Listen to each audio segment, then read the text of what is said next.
All right, Chapter 4, The Secret Code. What we found out so far that Mike and Kate, they're cousins, and they're hanging out at Fenway Ballpark. That's where the Red Sox play in Boston. And their favorite player, Big D, his bat has gone missing. While they were watching batting practice, they started seeing suspicious things. The bat's gone missing. They talked to the bat boy, and there was a ransom note that said, "Give me money by the end of the week or the bat gets burned." But they have a prime suspect. The bat boy let them know that the guy with the Yankees cap is being suspected of stealing it. And they had a clue, and that was what? What was on the ground by the fence where the bat was? Sunflower seeds, that's correct. Daddy straightened his hat out here. There we go. Chapter 4, The Secret Code. The grounds crew hustled to get the field ready for the game. They wore matching red polo shirts and tan shorts. One man bent down and sprayed white paint on home plate. Another did the same for the small strip of rubber on the pitching mound. "So, Bobby thinks the man in the Yankees cap stole it," Kate said. "Do you think they have enough evidence to arrest him?" "Not unless they find Big D's bat," Mike said. Kate leaned against the railing. A man dressed in khaki pants and a dark jacket was walking along the warning track to the Green Monster. The Green Monster is a really gigantic fence where you hit a home run over in Boston. Out of nowhere, he opened a green door in the wall and stepped through it. "Did you see that?" Kate asked Mike. "There's a hidden door in the outfield wall. How cool is that?"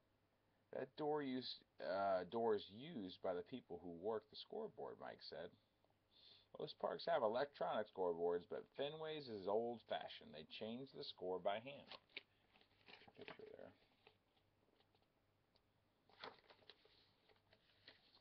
Fenway's scoreboard was about half the height of the Green Monster. It was painted green to match. White lines that ran from top to bottom divided it into sections. The lines reminded Mike of something he had read a little while ago.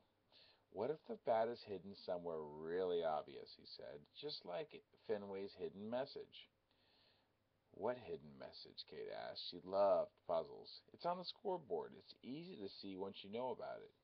Kate's forehead wrinkled as she squinted to study the scoreboard. She saw places for each team's score and a red and green light to record balls and strikes. But no hidden message. "I give up, Kate. ¿Dónde está?" she said. "Come on, Kate," Mike explained. "Not more Spanish." Kate was teaching herself Spanish. She liked the challenge.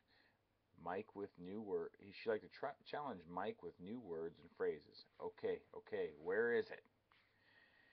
"If you give up that easy, we'll never find the bat," Mike smiled. "It's in the white lines, going up and down on the right side of the scoreboard. They're not solid stripes. They're dot and dashes. Know what that means?" "Duh," Kate said with a flip of her ponytail. "It's Morse code. I should have seen that. Morse code uses dots and dashes to spell out words like SOS, ... dash, dash, dash, ... "Bingo," Mike said. "Let's see. I guess I read it left to right, top to bottom. Dash, dot, dash, dash, dot, dash, dash. That should be K." "That's right," said Mike. "You know a lot of weird stuff, but Morse code?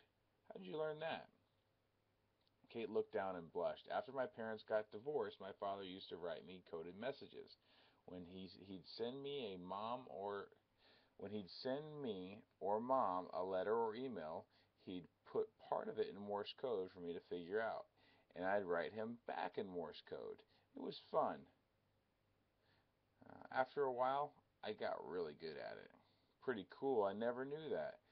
It'll come in handy if you ever want to go to be a telegraph operator." "Ha, very funny," said Kate. "What's Morse code doing on the scoreboard at Fenway Park?" "It spells out Tay, which is Tay, and Jry, which is Jry. Those are the initials for Tom Austin Yockey and his wife, Jean Remington Yockey. They used to own the team. They hid their initials in the scoreboard for fun. I never would have noticed if I wasn't looking for it, Kate said. Those dots and dashes got me thinking, what if the bat's hidden in plain sight, like the initials or the door? What if the thief used the bats as a broom handle or something? Or maybe the thief put it in the backpack or an umbrella. It wouldn't fit in a backpack. It would have to be something longer. But you're right, the thief could have stashed it somewhere around here. They looked around. None of the fans nearby had coats or umbrellas with them. One man had a long crutch and a bandaged leg, but the crutch was so narrow it couldn't hold the bat. They checked, but the bat wasn't hidden under any of the seats around them or by the Red Sox dugout. Hey, what about the man in the Yankees hat? Remember the poster tube that he had? And he kicked it over? Maybe he stole the bat and hid it in the tube. Mike glanced at the man. The long white tube was leaning against the armrest right next to him. It's long enough to hold a bat, said Mike, but it might not be wide enough. I don't know if a bat would fit inside. I got an idea, Kate said. I saw a souvenir stand near the entrance. Let's go do an experiment. Okay. Chapter 5, The Experiment. You can pause the video if you want, or I think we should just jump right into Chapter 5. And here's a picture, by the way, at the very end of the chapter. Mike and Kate are looking for the bat under the chairs. All right, the experiment. The souvenir stand stood in a corner by the main gate. Big circular racks of red and blue team shirts crowded the front entrance. Jerseys, balls, bobbleheads, and even Red Sox dog collars hung from the shop's back walls. Bins of bats and racks filled with posters sat on the floor. Near the entrance stood a small glass checkout counter. The woman behind the cash register flipped through the pages of a travel magazine while a few customers looked at T-shirts. The kids stopped at the pizza stand opposite the souvenir shop to make up a plan. Let's split up. You take the counter and keep the sales lady busy, said Kate, and I'll sneak in behind those racks of clothing. I want to check about the bates de baseball. Kate pointed to a bin of wooden bats in the corner. The sign above the bin read, Big D's Batter's Box, official bats just like Big D's. I'm going to see if one of those bats will fit in the poster tube. Near the bats was a rack filled with white tubes containing Big D life-size posters. Then we'll know if the man in the hat has stolen the bat hidden inside the tube. Just keep her busy, okay? Ooh, I wonder if it's going to fit. Pretty smart idea, though. Mike casually waved his hand at Kate. No problem. I'm good at asking dumb questions. When Mike got to the counter, the sales lady barely looked up from the glossy pictures of surfers and sandy beaches in the magazine in front of her. Can I help you? She mumbled.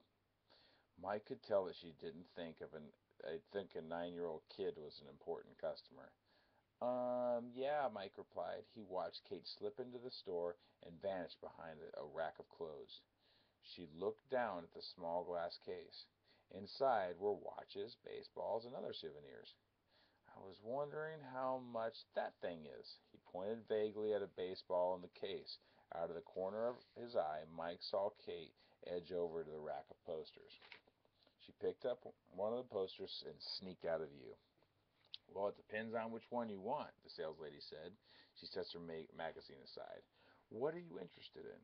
Mike pointed to the top shelf. How about that, he asked. The sales lady picked up a pack of baseball cards. I love baseball cards. No, said Mike.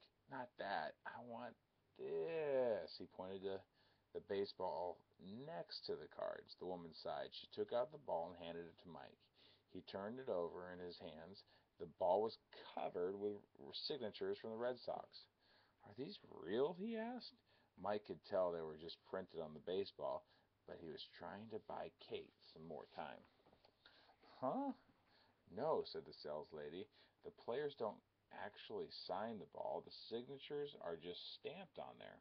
A ball signed by all the Red Sox costs more than like $800, not $18.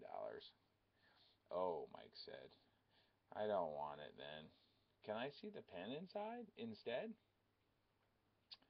The woman rolled her eyes and took the ball back from Mike. She turned it back into the case and pulled the brightly colored pen out. It lit up.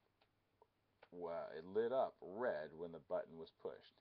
Mike pushed the button over and over. The red light went on, the red light went off. The sales lady sighed again. In the back of the store, Kate crouched down next to the bin filled with the replica Big D baseball bats. She glanced at the register. The sales lady was busy with Mike. Now was the perfect time. Kate reached into the back of the bin and pulled out a bat. Before it was halfway out, she realized the handle was speckled with sticky brown streaks. There also were scuff marks on the barrel of the bat. Yuck, she said. Kate put it back, wiped her hands on her pants. She didn't want the poster to get dirty. Quickly, she picked another bat. The second bat was perfect, with shiny wood and a clean handle. Kate held it in her hand and popped off the end of the plastic poster tube. The poster was rolled tightly inside the tube, leaving a big, empty opening in the middle. Kate slipped the bat into the tube. With a soft whoosh, it disappeared completely. The bat fit perfectly inside the plastic tube. Here's a picture of Mike and the sales lady. Before anyone could see, Kate tipped the tube upside down. The bat slid out and placed it back in the bin. Up at the counter, Mike finished with the light-up pen. He paused for a moment and then asked to see a small wooden bat for the Red Sox. We got a few of those, don't we? The woman pulled out the bat and handed it to Mike. The top of the bat was painted red with the handle as a wood color. Mike pretended to swing it. The sales lady didn't even crack a smile. I don't think you'll hit a home run with that, said Kate, coming up behind him. Ready to go? I guess so, Mike said. Thanks, I'm just not sure what I want. Maybe I'll come back later. Suit yourself, the woman said. She put the mini bat away and turned back to her magazine. Mike and Kate stopped next to the pizza stand. Did the bat fit? Mike asked. Yes, perfectly. I think the man in the Yankees cap has Big D's bat inside that poster tube. Wow, said Mike, but wouldn't people have seen him take it? Not if they were all looking at Wally, the mascot. I'll bet he took the bat when everyone was watching Big D help Wally get up. He only needed a few seconds. He couldn't have reached over the infield railing, grabbed the bat, and slipped it into the poster tube. He could have done that. It's probably been right in front of us the whole time. Oh, man. Well, next chapter, Big D at Bat, Chapter 6.